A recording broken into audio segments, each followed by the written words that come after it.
Hey everybody, it's Tony Floreal. Welcome to the Holy Shift edition of Hangry and Horny.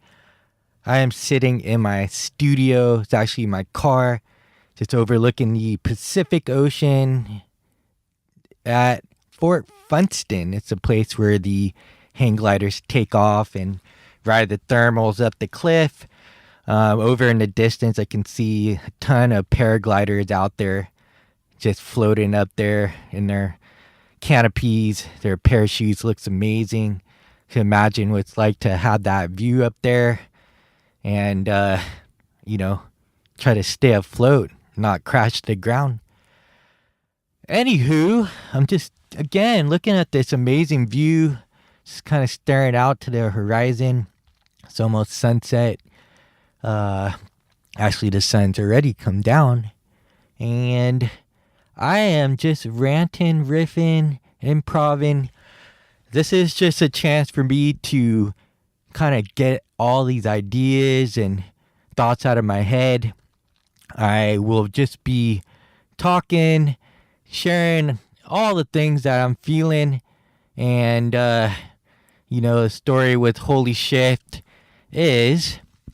Actually, before I get into that, I would like to give a shout out to my sponsors of this show, droppingfbomb.com. They make amazing nut butters, macadamia based.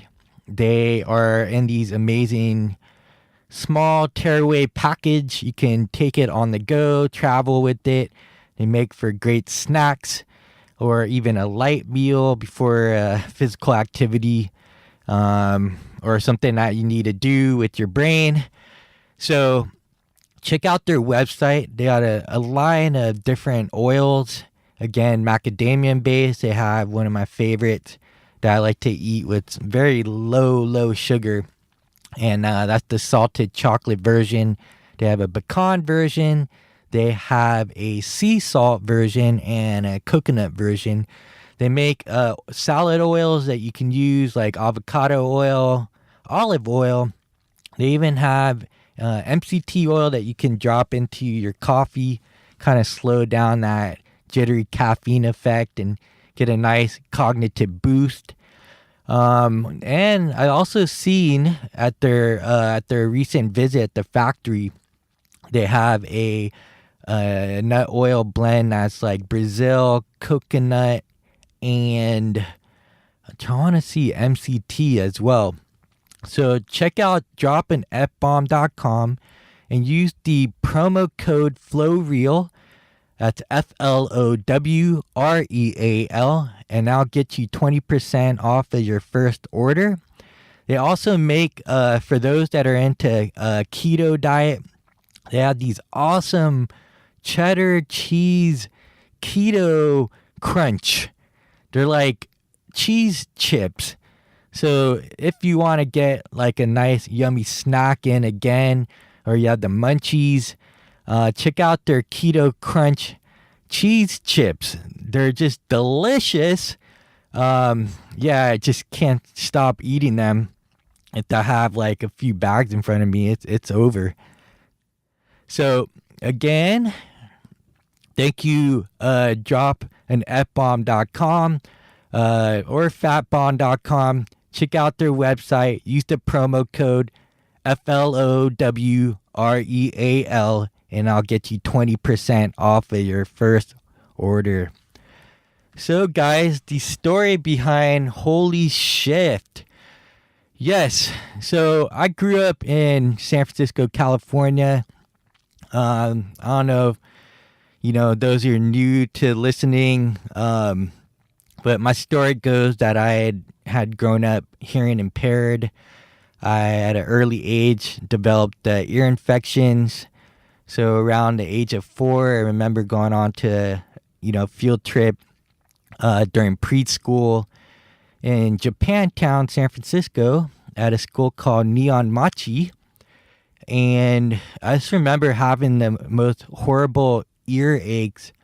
I felt like I was getting ice picks through my ears into my brain. And by the time we walked back to the school, I actually passed out in a hot sweat on the little cocks that we slept on. And remember waking up to my mother, beautiful, angelic face, and her being a single mom, she would pick us up or pick me from school, pick me up from school, and around when she got off of work. And yeah, it was such a relief just to see her. And I remember vividly just telling her, "Mommy, my ears hurt." And that was the beginning of me, going through multiple ear surgeries to drain fluid out of my ears. This had gone on for many of my younger years. Probably I've had, I don't know how many ear surgeries where they put these tubes in the ear to drain the excess fluid that was building up behind the eardrum. So many before the age of 10 or so. But through that process, by the time I was 5 years old, around kindergarten, I was given my first pair of hearing aids. And at that time, what's crazy is that I have an amazing memory of my younger years, and not so much what I did yesterday, which is really weird. So I remember hearing, before that, I remember having pretty good hearing. Supposedly I had a speech impediment. I was also a very quiet kid. I just remember being very, in awe of the world. I was just taken back by the beauty of everything, and I was very introverted. So to me, it was a natural thing. But after a while, I guess people around me were always wondering, like, why wasn't I not speaking? It took me quite a long time to actually speak. So I think at one point my mom said that my father was wondering if I was, if there was something wrong with me, like maybe I was a little slow or delayed. So I eventually lost most of my hearing in my right ear, and my left ear is my best ear, and ironically, that's the hearing aid side. That's where I wear the hearing aid. So apparently the hearing aids that we wear amplify the hearing that we actually have. So since my right ear is almost completely deaf, up until very recently, because of the work that I've been doing with it, and I'll get into that, the electro-equiscope modality that I use to help sort of improve my hearing, where they say it's, you'll tend to lose your hearing as you age. And it fluctuates with different things, especially if I start developing a flu or a cold, or I'm congested, then, of course my hearing's going to be affected. But overall, it's been pretty steady over the years, especially the last 14 years of using this specific technology. So yeah, it was it was difficult growing up. I actually had to go through speech therapy. A lot of people say that I have an accent and speak differently than most, and I was very self-conscious of that as well growing up. And over time, that's just with anything, I had started to learn of myself and started to adapt and kind of use the lack of hearing as a superpower. It became my strength because it enabled me to become a better listener, and it enabled me to pay attention to my environment. So I liken this to people that are I guess, blind, that they become better at hearing. Their bodies, their brain actually adapts. So perhaps it's the similar experience for someone that's partially deaf or deaf, that their vision becomes more acute. So I've been pretty aware of my surroundings. I'm not saying that I have like super vision, or or my ability to listen to people is just out of this world, but I do seem to notice that I don't interrupt people in conversations as much as the people around me. So not that I'm saying I'm better than or they're worse than, but it's just an observation. And it's been interesting. It's just been an interesting process, over the years of paying attention, and I started to notice certain phenomenons. And this is where the holy shit stuff starts to come in. And the story behind that is that, at the age of 26, of finally graduating out of college at San Diego State University in a degree of exercise science, kinesiology, which is basically the study of movement, I moved to the island of Guam out in the South Pacific and moved there for love. Fell in love with a woman that was nearly 19 years younger than me. 19 years older. And I basically felt like I needed a new experience. I had been living in California for most of my life, had some, travel experience, and I just really wanted to be closer to Asia. And so through a series of events, I meet this girl, end up in Guam. And, long story short, things like fell apart within a couple of weeks of being there. And within a month, I was almost homeless.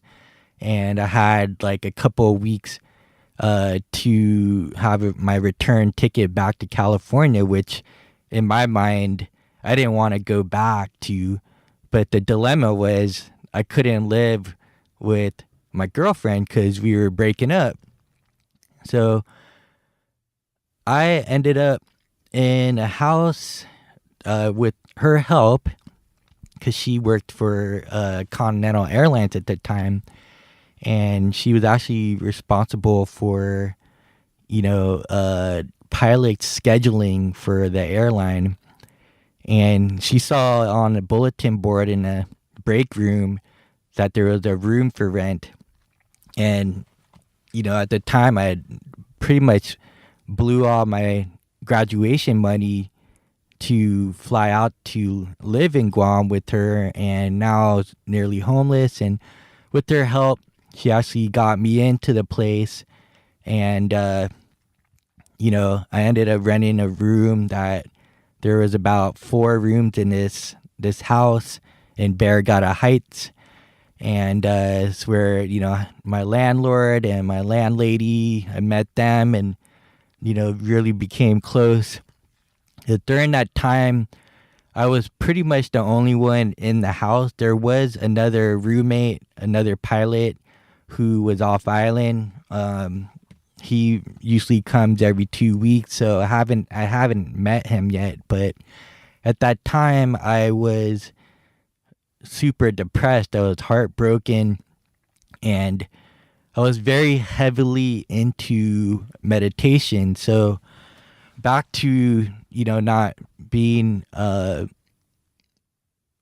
not hearing well growing up and having these flow experiences that I talk about a lot, where time starts to bend.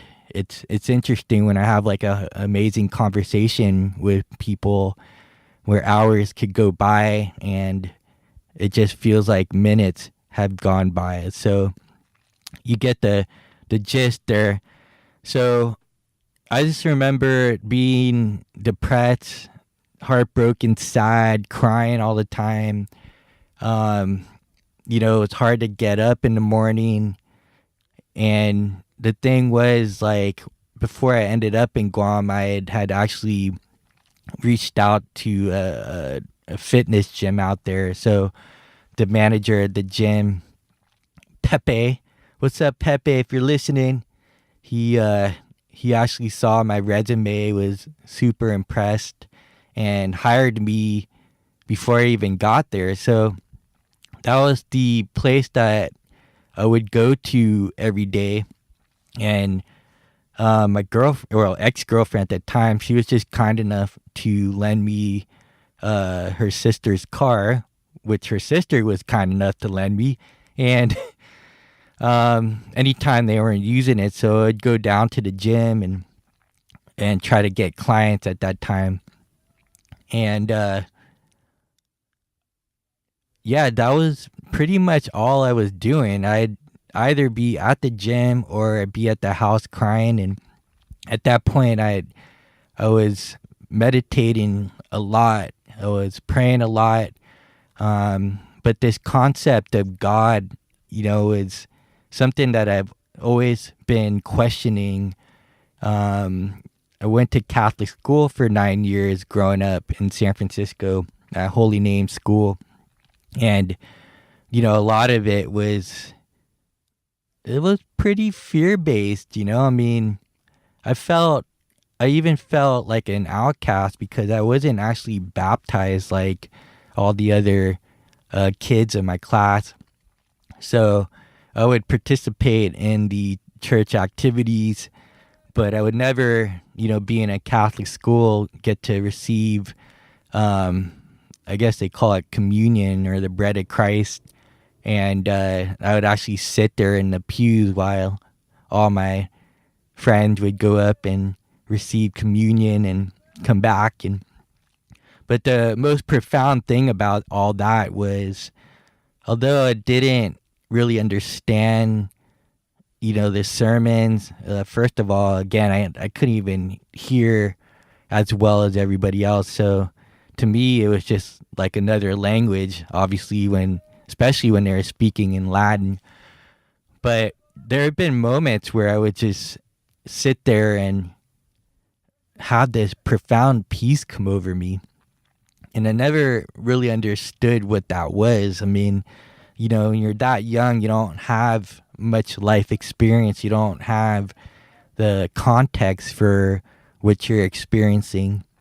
And all that started to come to me later on, including, I didn't have the context when I had experienced the flow state for the first time. And so, yeah, back to the house in Guam, I just remember like being so sad that I cried myself to sleep. And this was the beginning of the first holy shift experience that I had, where I woke up and it was like the veil had been removed from my eyes. So for the first time, probably since I was born, I felt whole. And I didn't really understand what had happened. But I just felt better. I wasn't as depressed. I just felt like more complete. And, at that point, things started to turn around for me. I started getting clients at the gym for both massage and personal training. And, like I said, whenever I wasn't doing that, I would be back at home meditating. I was really diving deep into myself, which I had been over the years, but I was doubling down. And it was interesting because once I got to this place where I found that sort of inner peace, and it was like, it wasn't until later I started to understand how to describe this better, but it's almost, akin to a radio or a cell phone where you have, those transmission bars on your on your phone, for example, and you're trying to communicate with the person on the other side of the phone that you're calling and talking to, and sometimes that the transmission bar is only a 1 or a 2, and it's just making a lot of static, or there's just parts of the conversation that's getting cut out, and you're hearing words and you're not hearing anything. And so in meditation, it's similar, where you're actually trying to tune in within. So you're almost pretty much cutting out sensory input from outside world. And when you do that, there comes a point where you feel this almost like resistance initially, but if you stay with it long enough and you focus on just letting go, there's different methods to breathing, focusing on your breath, observing the thoughts as they pass by. You get to this place where it becomes silent, and it feels like the transmission signal is boosted to 5 and beyond. And that's where you start tuning into some pretty interesting phenomenons. Like your intuition kicks in, and we've all had these experiences too, where you're thinking about somebody, and then soon after the phone rings, you pick it up, and it's the person that you're thinking about.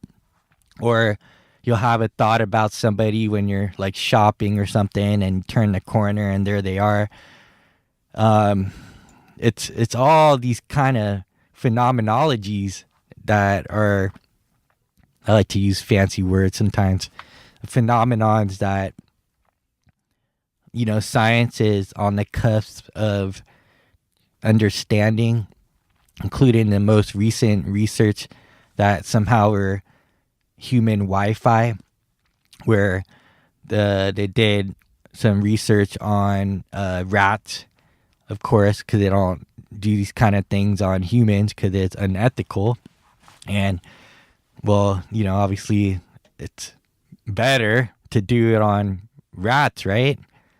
But all in the name of science, I guess. And apparently they had cut the nerves in the brain, so they severed the electrical connections between parts of the brain, and then they measured those areas, thinking that the electrical activity would just be nil, that there would be none at all. And it turned out that there was still electrical activity going on. So they thought that this is kind of weird. Well, let's repeat that experiment. And they repeated it over and over again. And apparently there's wireless signals going on in the brain of rats.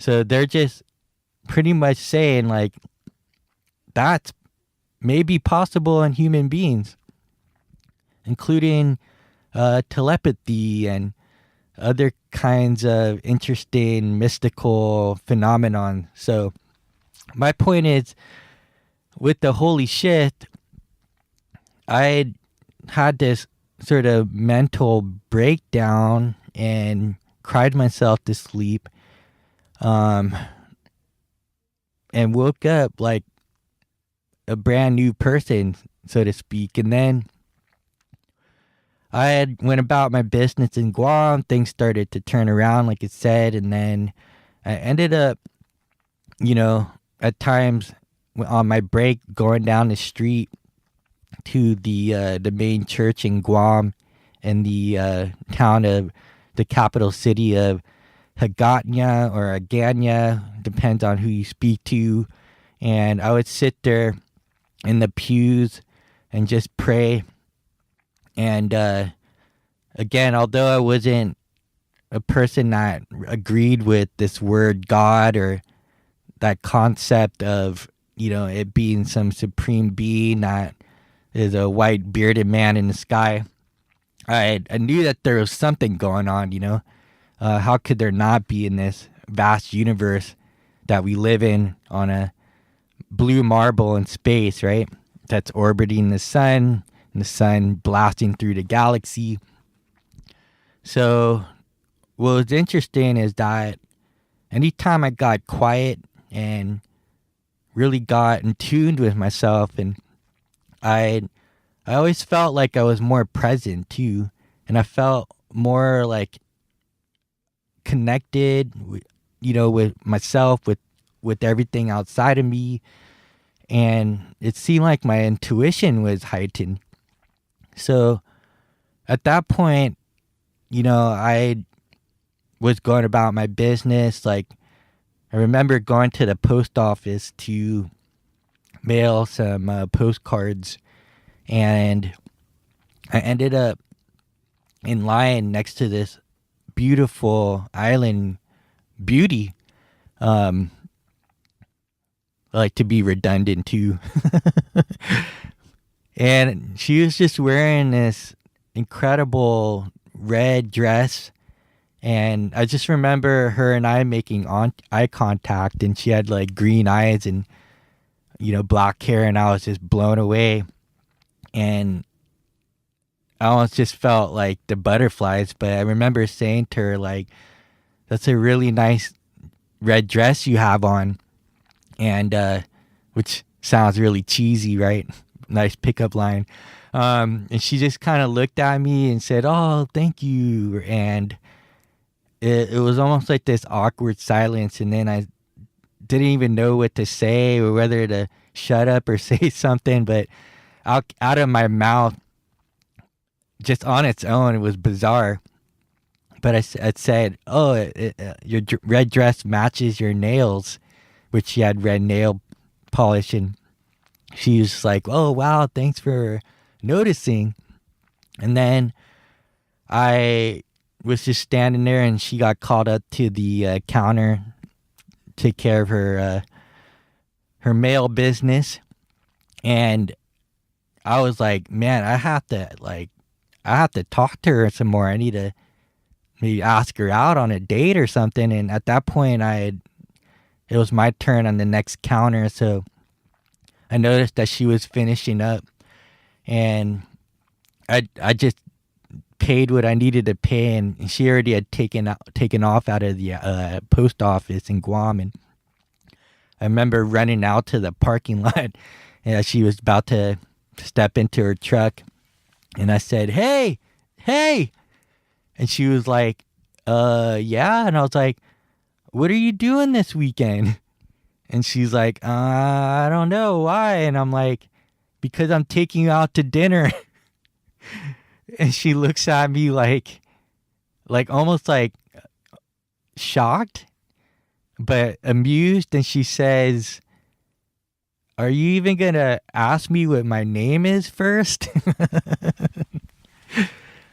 Yeah, it's funny. And, it's like no foreplay skills there, huh? So anyways, I was like, "Oh my goodness." Embarrassedly, I was like, I'm so sorry. I was like, "What's your name?" And I'm not going to actually say her name just to protect people's identity. But she told me her name, and I said, "Oh, it's great. My name's Tony, and, nice to meet you." And then I was like, "So what are you doing this weekend?" And she's like, "Oh, unfortunately, it's going to be my daughter's birthday, so that won't work." And I've heard these kind of like responses before, and I was like, "Oh, okay, well," I just felt like she was just kind of shooting me down. But I was like, "Well, can I get your phone number?" And she was like, "Yep." And she proceeded to give me her phone number, which was like 687, and her name. And I just looked at her like, "Oh my goodness, are you kidding me?" Like, I thought she was just like blowing me off again. And she's like, "No, that's my number." And I was like, "All right, well, it was nice to meet you, and look forward to connecting next time." So she hopped in her truck and took off, and I went back to the gym. And so I think it was like a day later, I gave her a phone call, and you know, she didn't pick up, so I left a voice message, and I didn't hear anything back. And then probably like 2 more days later, I left another message, and just radio silence. So I just figured she blew me off, and I let it go. And I just went about my business. I went, just kept doing what I had to do to make it on Guam. And 2 weeks later, there was a phone call, and I picked up the phone, and it was that girl. And she was like, "Oh, I'm so sorry, Tony. I was really busy, but what are you doing tomorrow night?" And I was like, "Oh, yeah, I'm free." And so we ended up going out on a date. Sparks flew, and we ended up, becoming a couple. And the funny thing was, she proceeded to tell me that she was Miss Guam. And, I was just kind of like, wow, I'm dating like a beauty pageant winner. So, not surprised. I mean, she was beautiful. And so we dated. It was sparks were flying, like I said, and but it was like we were burning the candle from both ends. And within 6 weeks, she dumped me. And I was, at that point, I was just devastated. I mean, I thought the first heartbreak was pretty bad, but this really like sent me to rock bottom, and down in the Marianas Trenches, the deepest part of the earth so far as they discovered. And I just felt like I was just miles and miles underwater. And, I remember again being so depressed, like, what's wrong with me? Why can't I keep a relationship? And, I was just really, really confused, and maybe even like suicidal. I was like so sad, like nothing was sort of working out in that department. And again, I remember being in tears and sort of having the dark night of the soul, as they say. And I had basically cried out, almost like, if there is a God, like, please help me. And I remember crying myself asleep again. And what happened after that was I literally woke up the next day with the veil removed from my eyes. Like, this time it was like, I had a peek the first time, but this time it was like the whole curtain had pulled back. And for the first time in my life, I felt whole and complete, full and one. It was like, I guess in the literature is that they call this some kind of unitary consciousness experience. And this began, it was just interesting because I realized for the first time that I couldn't base like my happiness on anything material outside of me, including a girl, a relationship. And I felt liberated for the first time, that I didn't need anything again outside of me to complete me, to feel like a complete person. I didn't like a whole person. So fast forward, I guess 18 months later, at this point I had experienced all these magical events on Guam, and ended up on TV, newspaper, and radio, working with kids, the local triathlete team, the some MMA fighters, and I kind of was like a mini local celebrity. And this is what was interesting was when you start to tune into yourself and get quiet, whether you do meditation or mindfulness or whatever practice you do, where you actually unplug from the outside world and tune in, you start to get clearer messages. You start to notice like what thoughts are streaming in that, with the monkey mind, that prefrontal cortex hyperactivity, you turn the volume down on that inner critic, and it's like the world becomes clearer and there's less noise, even when you're in a stressful environment and in chaos. You start to pick up pure signals. And at that point, I had really been sort of jaded with the exercise fitness world. There was a lot of vanity. I had sort of felt, a bit incomplete and lacking again, although I did have a holy shit moment, which I'll get into, like how I came up with that word or phrase.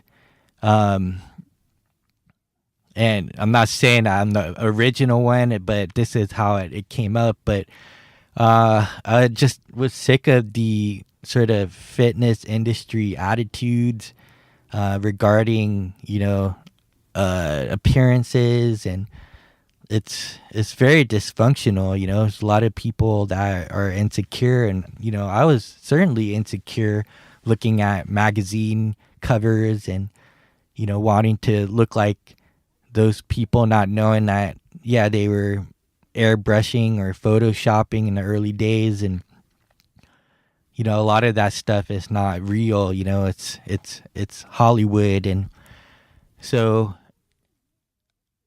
I remember thinking to myself that I'm not feeling fulfilled with the line of work that I was doing in the exercise and strength and conditioning world.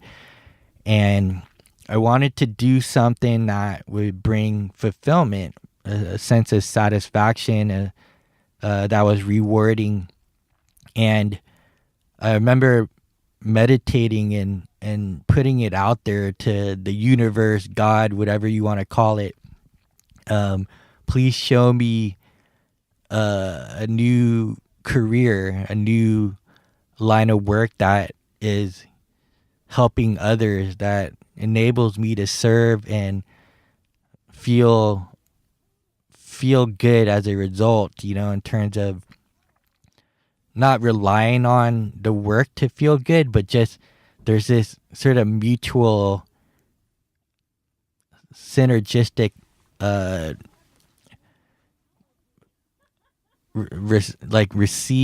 receiving or reception, and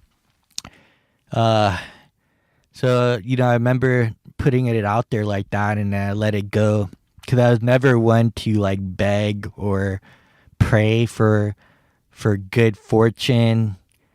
I just felt like I was kind of coming out of a place of neediness.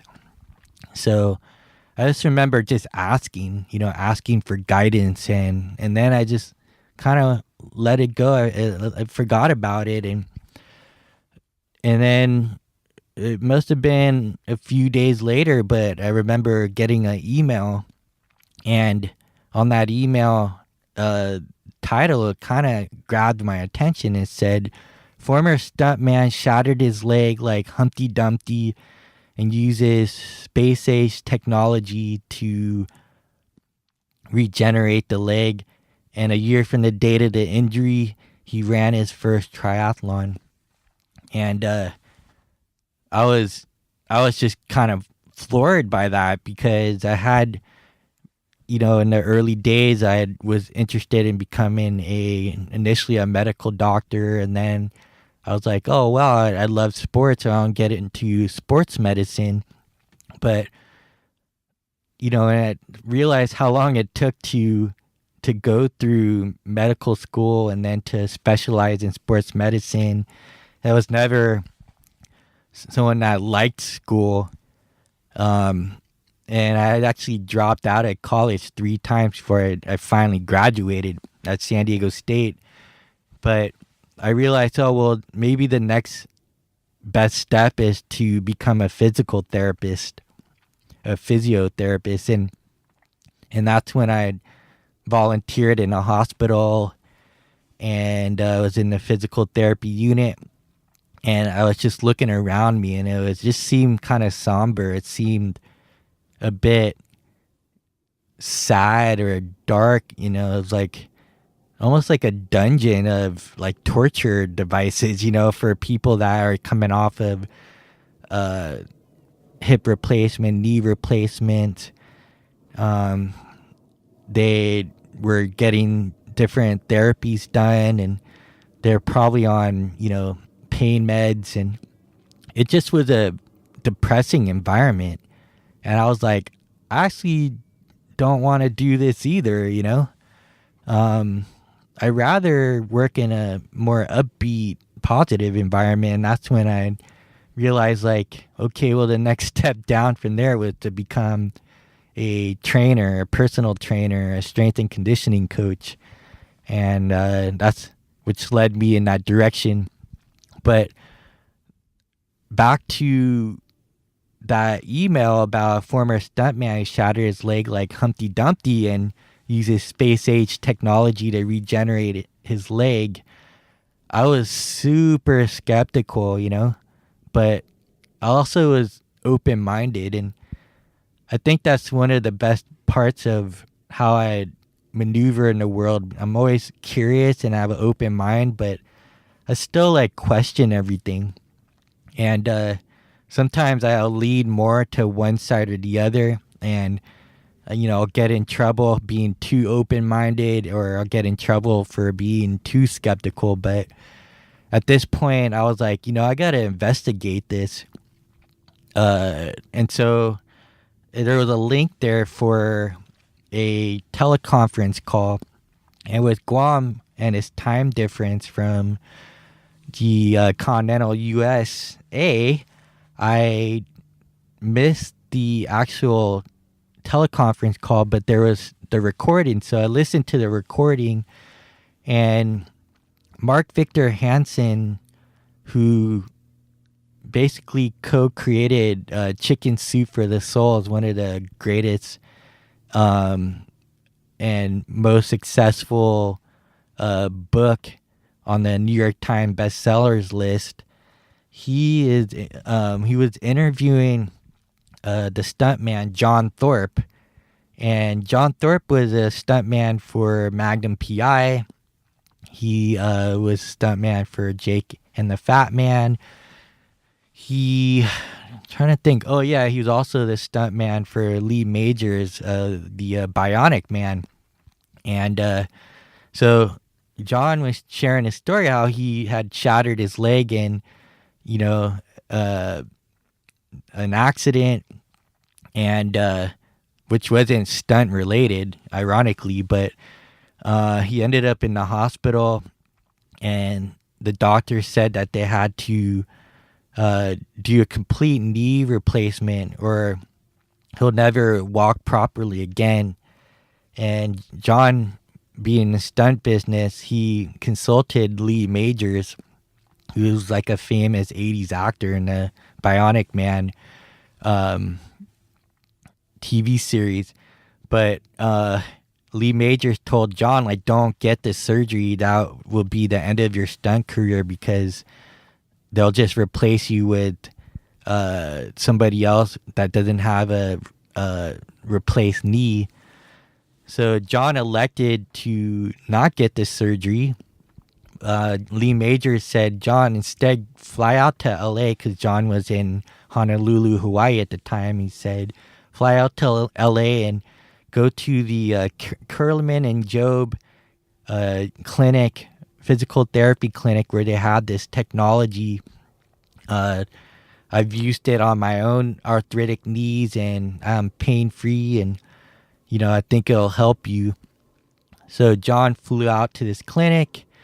Long story short, he ends up getting therapy with this device.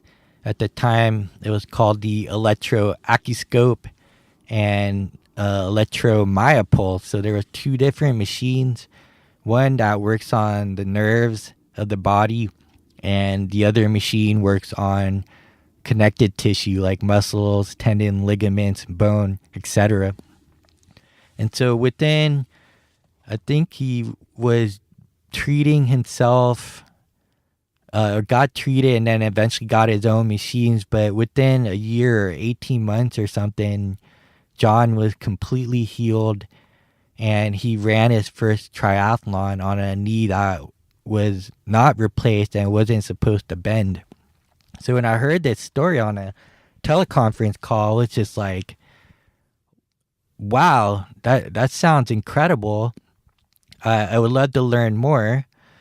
And what really got my attention was when John, during the call, said, Mark, they're going to have to rewrite the cellular physiology textbooks and call it cellular physiology. And that's when I was like, wow, because I was into, spirituality and meditation, and, being an athlete, I had experienced the zone so many times, and I knew that there was something going on. I just wasn't sure if other people were talking about it. So anyways, I ended up calling the Institute to inquire more, because I was like, I think this is the career that I want to go into.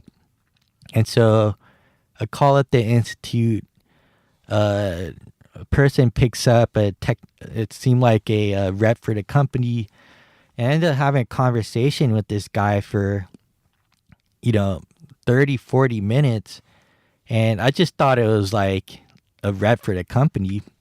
But at that 30-40 minute mark, the person on the other side said, Tony, where are you calling from? And I was like, I'm calling from Guam. And he's like, what the hell are you doing out in Guam, man? Are you a surfer or something? And I was like, yeah, I surf, but the reef's too shallow for me. I'm not that great of a surfer, And he's like, oh, that's cool. Like, by the way, you're talking to John Thorpe. And I was like the John Thorpe. And he's like, yep. I was like, holy shit, man. I was like, does it really work? And I'm coming back to California from Guam. I would love to stop by your clinic, love to meet you, love to see that knee, because the way that the knee healed, I mean, it's pretty deformed, but fascinatingly, it has full range of motion, and he has been pain-free for 30 plus years. At that time, it was like 20 something years. And he's like, yeah, I'll give you, here's my personal cell number. When you come out to California, give me a call. Because I basically wanted to meet him. I wanted to see the knee. I wanted to get treated myself. And he just said, yeah, just call me whenever you get close, and we'll connect. So it was just these synchronicities that were happening. And what was really crazy was John was friends with a lawyer out there in Guam, and and I knew of that lawyer as well. So it was just, I actually knew the lawyer, so it was just kind of small world kind of thing. And so, long story short, again, which I'll probably be saying a lot, I end up, leaving Guam. I go to Maui, and my sister was living there at the time, and it was like the first time that my mom, my sister, and I had like almost our first family vacation ever, with my mom being a single parent for for most of our, younger years. So again, synchronicities started happening. Was hanging out with them, and I told them about this technology and this stunt man, and my mom was really skeptical. I mean, the cost of the machine was just, to get involved was at the time $25,500. And I was just like, I don't know how this is gonna happen, but I'm gonna figure it out. Things are lining up. I don't know, but my mom was super skeptical. She thought maybe it was a scam, and I was just doing a ton of research on the internet. Back up in that sort of dial-up times, and I end up, I guess one night just sitting in the room of my sister's house that she was living at, and she comes in, and she had done this earlier on in my life, where she would just randomly show up in the bedroom and give me a book that she thought was really good. And she had given me this book by Dr. Wayne Dyer, Power of Intention. And I was like, oh wow, because I was like a big fan of Dr. Wayne Dyer. So I read this book, and in the book it said that the future of medicine was going to be energy medicine. So it was just like, wow, that's interesting. Like almost another sort of cookie crumb from the universe, And then after that, I had reached out to a friend of mine that I met in San Diego before I headed out to Guam, and she was a massage therapist, and she actually worked at the Grand Wailea in Maui, where I was visiting. And I just remember John Thorpe. He had clinics in Hawaii, including at the Grand Wailea. So I called up my friend Deborah, and I was like, we were hanging out, and I said, hey Deborah, do you know who a guy named John Thorpe is? And she says, oh my God, yeah, I used to work for him. Why? And I was like, oh my God, like with the machine? And she was like, yeah. And I'm like, does it work? Do they work? And she's like, oh yeah, it does. And I was like, oh my goodness. So, at that point, I decided to give John Thorpe a call, because it was coming to the end of my trip in Hawaii with my family. And I was like, I need to meet this guy. There's just too many coincidences happening. So I call up John. He answers, and he says, Tony, where are you calling from? And I was like, well, where are you calling from? And he says, I'm in the Pili. And I'm like, shut up, man, I'm in Lahaina. And they're basically two neighboring towns on Maui. And he says, great, let's meet for brunch tomorrow. So just unbelievable alignment. John and I end up meeting in Kaanapali, which was the middle town between the two towns. And I saw his knee, and I was just blown away, just understanding biomechanics and anatomy. And I meet his fiance, who's become his wife since, Lisa Thorpe. And she was just super sweet. And yeah, I was like, I don't know, I need to get involved. The only hurdle now is how to come up with the funding for these expensive machines. And during that whole time, I had even had a really good friend of mine say, he's charging too much, you can go with these other people. And it's true, but something inside of me said I can't deny all these sort of serendipitous moments, and so I went with my gut. But still, again, I didn't have the funding. I had actually called up all my affluent clients in Guam who had trained, and had asked them for a loan and told them the story. And they're like, Tony, we love to, but it just sounds too risky for us. So that didn't work. And at that point, and this has been a reoccurring theme in my life, is I gave my best. I researched. I try to ask as many people as possible, and at a certain point, you just have to let it go. You have to let go of the attachment to it, and surrender.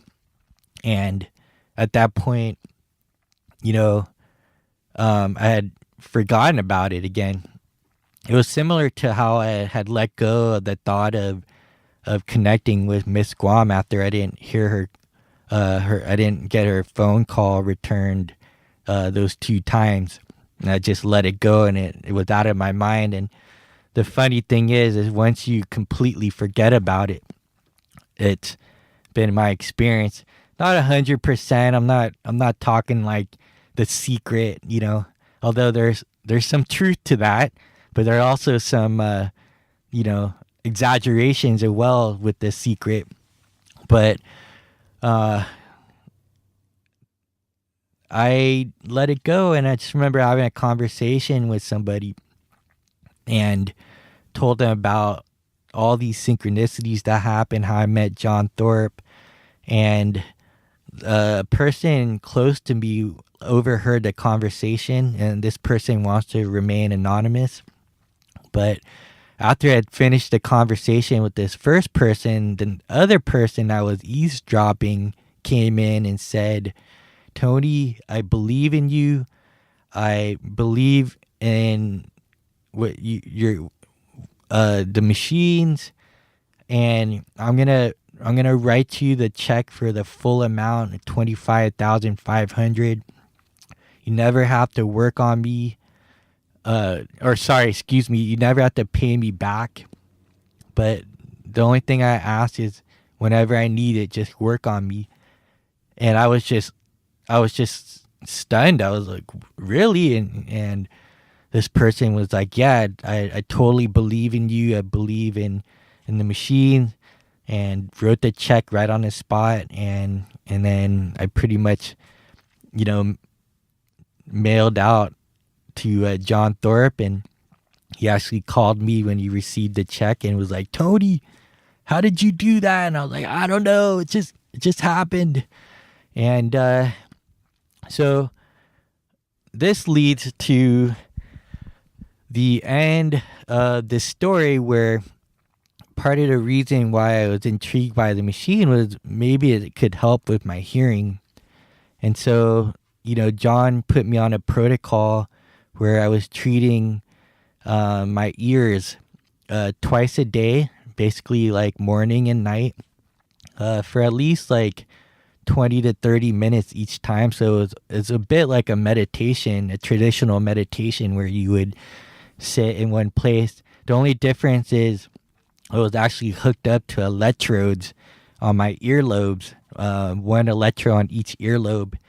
And I was doing this for, let's say, like, after the training, I did it for about 2 weeks straight. And I went through all the different frequencies that the brain operates at, from delta state, which is when you're sleeping but you're not dreaming, is a dreamless state. And then there's theta.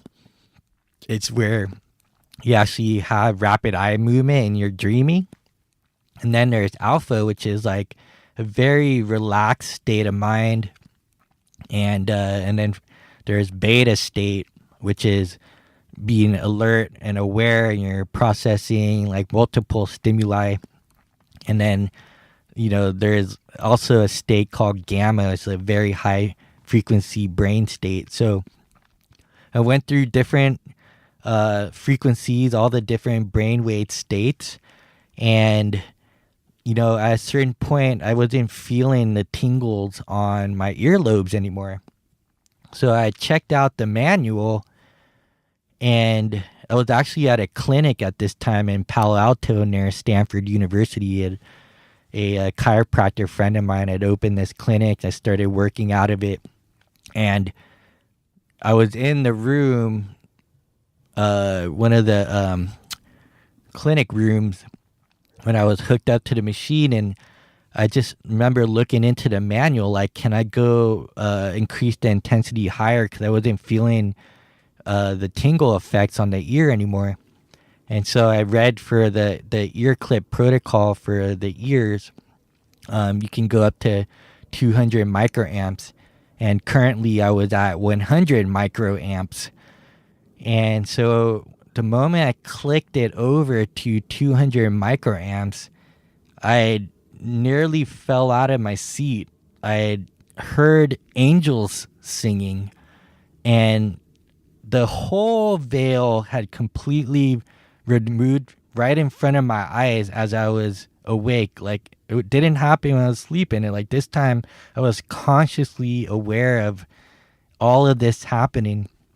And I had hit this sort of crescendo peak experience. I nearly was just speechless. I was in awe. Like, I was completely just blown away by this experience. And I was just in that room for probably an hour, just blissed out of my mind. And so when I was done with that treatment protocol, I had turned off the machine and cleaned everything up and put it away. And as I walked out of the room, my chiropractor buddy and his business partner as an acupuncturist, they just looked at me like, what happened in that room? Like, what happened to you? Because you just look like you're glowing or something. And I was like, just speechless. I didn't know what to say. I don't know. I just told him what I did, and I just had this sort of epiphany experience. And so all of us actually went to lunch soon after. And I just remember seeing like the world was just glowing. Everything was just, I was very present. The colors were richer, the sounds were richer. It was like the volume on the stereo was, increased all the way to 11, as they say. And I was just overcome with joy and bliss and extreme gratitude.